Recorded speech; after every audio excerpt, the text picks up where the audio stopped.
So the nice thing about the graphs of the secant and cosecant functions is they rely on all the same properties as the sine and cosine. The amplitude, the phase shift, the period, all work exactly the same way. The only thing that's going to be different is the basic shape of the graph.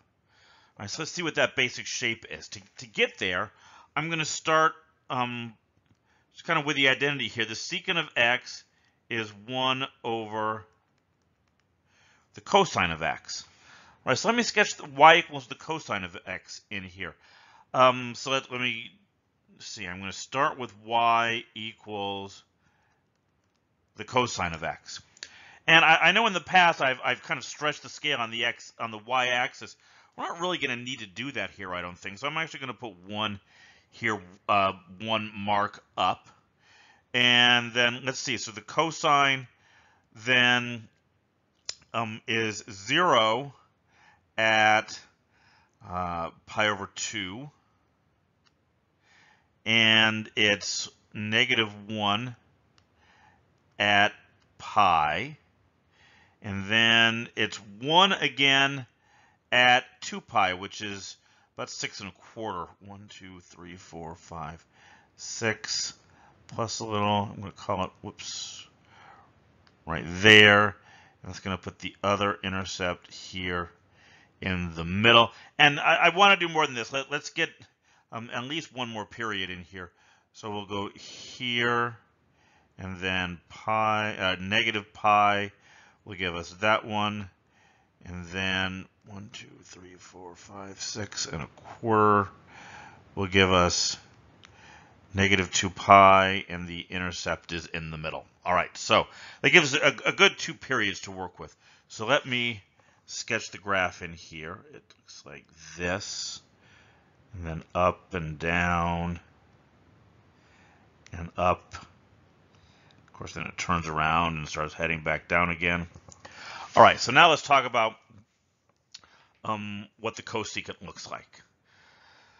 Okay, well, remember, if you take a number between 0 and 1 and flip it over, right, divide 1 by that number, which is what we're doing here with 1 divided by cosine, we get numbers that are bigger than 1.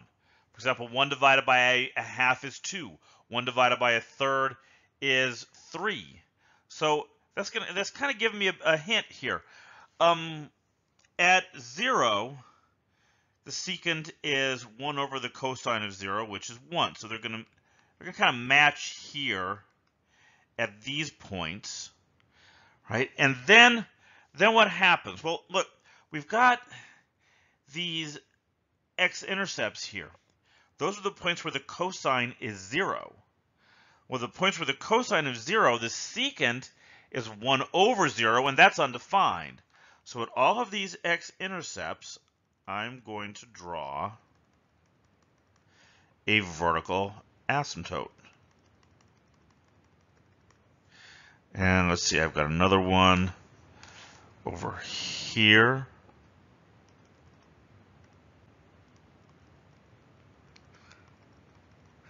And a final one here. Okay, so my graph is going to fill in here. Now, think about what it's going to do. Or remember what we just talked about, right? As x approaches 0, 1 over x approaches infinity. So what I expect this to do is to come up here and do the same matching thing over here. All right, now let's think about what happens between pi over 2 and 3 pi over 2. Well, in that interval, the cosine is negative, right? Which means 1 over the cosine is also going to be negative. So my graph in this section is going to look like this. And so do the same thing over here in this other part, and then it's going to continue, right? Because it's periodic, it repeats, right? It's all a mirror image. So that is what my secant function looks like. And just to really kind of make it clear, let me see if I can't take out very carefully the cosine graph here. So we're left just with our secant. Secant. There you go. So that is the basic shape of the secant graph. Of course, it's going to turn around here and start going up. Turn around here and start going up. Okay, beyond that, it behaves just like the cosine does. So let's look at a bigger example. And this has all of the pieces that we're used to kind of playing around with. So let's see. What do we have going on here? First, I'm going to factor this. This is 3 secant 2x plus pi over 2 plus 1. And now I can see all of the bits and pieces. The amplitude is 3. The period is 2 pi divided by 2. That's pi. The phase shift is pi over 2 to the left.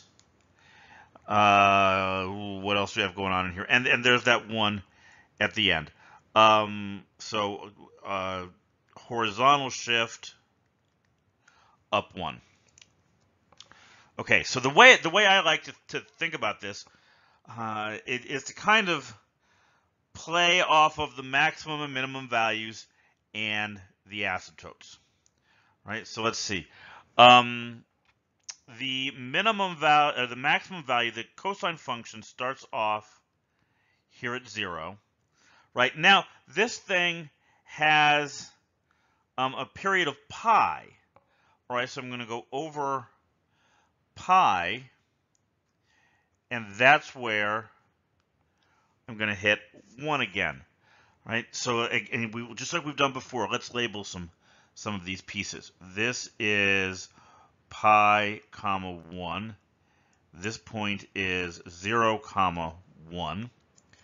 Then, let's see, halfway in between, at pi over 2, is where it's going to hit this negative, and it's at the in-between spots, right? That's pi over 4 and 3 pi over 4. And I'm running out of room a little bit, so let me put those up here. This is x equals pi over 4. This one is x equals 3 pi over 4. And those are where my asymptotes are going to be. All right, so now what? Now that I've done all that, we still have to do that phase shift. Right? The phase shift is pi over 2 to the left. So what I'm going to do is I'm going to subtract pi over 2 from every one of these x values. So this point that was at 0, comma 1 is going to move over to negative pi over 2, comma 1. That's just going to be about here. Right? That's negative pi over 2, comma 1. And this minimum value is going to go from pi over 2 minus 1 to 0 minus 1. There's a comma hidden in there. And this point that is at pi, comma 1 is going to move back to pi over 2, comma 1. And my roots are still in the middle. Right? So I still actually have one at pi over 4. And now I'm also going to have one over here at x equals negative pi over 4. All right. And I'd like to get a few more in here. All right. So let's see. This is pi over 4. Pi over 2 is 2 pi over 4. So the next asymptote will be here at 3 pi over 4. And do you see the pattern? Negative 1 plus 2 is 1 plus 2 is 3. My next one will be here, more or less, at 5 pi over 4. Okay, and I'm going to have another minimum here in the middle, and that's going to be at 2 pi. Right, so that's 2 pi comma negative 1. Okay, and one more thing I want to do. I want to do that amplitude. Right, that amplitude is going to take the first maximum here at negative pi over 2 and move it up to 3. The one that's here at negative 1 goes down to negative 3. And the second maximum goes up to positive 3. And this minimum at 2 pi negative 1 goes down to 2 pi negative 3. Okay, now drawing the asymptotes, right? Everywhere the graph hits that cosine graph hits 0, we have, whoops, I missed one, a vertical asymptote. And here we have the next one. And one more. And that's nice. That'll give us 2 periods. Okay, now fill them in. Right? I go from the maximum up. Here I go up to the minimum and back down. Here I'm going to go down to the maximum, up to the minimum. Then it would do the same thing over here. You can do as many periods as you need. All right, so now let me clean up a little bit. Let me get some of this red stuff out of here. And this will take us down to just our graph. There we go. Get some of that out of the way. And there you go. Now, there's still a little left in there, but now you can see what we're looking at, right? It's got that same general shape, right? The up and down alternating parts, and the asymptotes are, what was our period? Our period was pi, so the asymptotes are pi over 2 units apart. Okay, so how about the cosecant?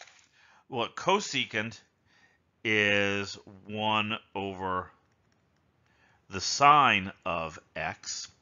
So anywhere the sine of x is 0, we're going to have an asymptote, just like we did with the cosine with the secant function. So the sine is 0 at 0 is equal to 0 at pi. And again, 2, 3, 4, 5, 6. Again here at 2 pi. Now let me see if I can't get another one in on the other side. It's gonna repeat. It's gonna be 0 at negative pi and negative 2 pi. And we're gonna have the same maximum and minimum values. They're gonna happen halfway between each asymptote. So I'm gonna have one here at pi over 2. And that makes sense, right? Because that's where the sine function is 1. Then it'll have a minimum here at 3 pi over 2. Then, of course, it's periodic, right? So it looks like this.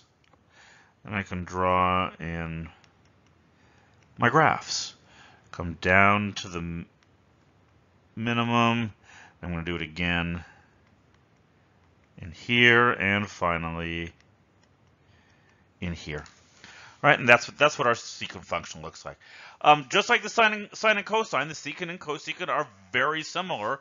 There's just some shifting and reflecting going on. All right, so let's try another one. You can pause it if you like. See if you can't work this one out, then we'll do it together. Okay, so let's see. What are our pieces? Well, the amplitude is 2. Time out. Let's fix that minus sign first. Cosecant is 1 over sine, right? So just like with the sine, I can bring this minus sign out in front. So this is the same as minus 2 cosecant 3x plus 1. Now let's get the pieces. The amplitude is 2. The period is 2 pi over 3. And we have a horizontal shift up 1 unit. All right, so let's put these together. Let's see. There's no phase shift here, which is nice. So I'm going to have an asymptote here at 0. I'm going to have another asymptote at 2 pi over 3, right? That's because that's the period. So 2 pi over 3 is 2 pi over 3. That's going to be a little more than 2. So that's going to be here. So let's see. This is x equals 0. X equals 2 pi over 3. And there's going to be another one halfway in between those two at pi over 3, which is just a little bit more than 1. There we go. X equals pi over 3. And then let's see, if we wanted to get a second period in here, I can do the same thing, just going in the other direction. So there's going to be one at x equals negative pi over 3, and another one at negative 2 pi over 3, which will be just about here. Okay, now what? Let's see. Where are the maximum and minimum values going to be? Well, normally there would be a minimum here, right? Halfway between 0 and pi over 3, that would be a pi over 6. Okay, but we have this negative 2, right? So that the negative flips this over and moves it to the other side of the x-axis. The 2 doubles it, which moves it to negative 2, and then we're going to add 1. A lot going on there at once, which brings it back up to positive 1. So this part of the graph goes like this. All right, so then what happens in the next section over? Well, this section would normally start at negative 1, right? But the negative 2 flips it and then doubles it. So now it's at 2. And then we have that plus 1, which brings it up to 3. And there is this part of the graph, right? And we can check this, that the gap between the minimum and maximum values should be twice the amplitude, right? And it is, right? The distance here is 4 and the amplitude is 2. So yes, that checks.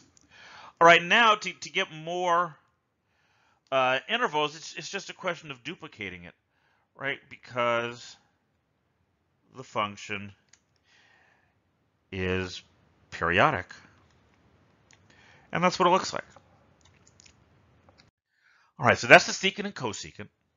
Right? All we have left is the tangent and cotangent. And again, their behavior is going to be very similar. It's going to be a little bit different because remember the period of the tangent is pi instead of 2 pi. But other than that, it's really going to be the same thing.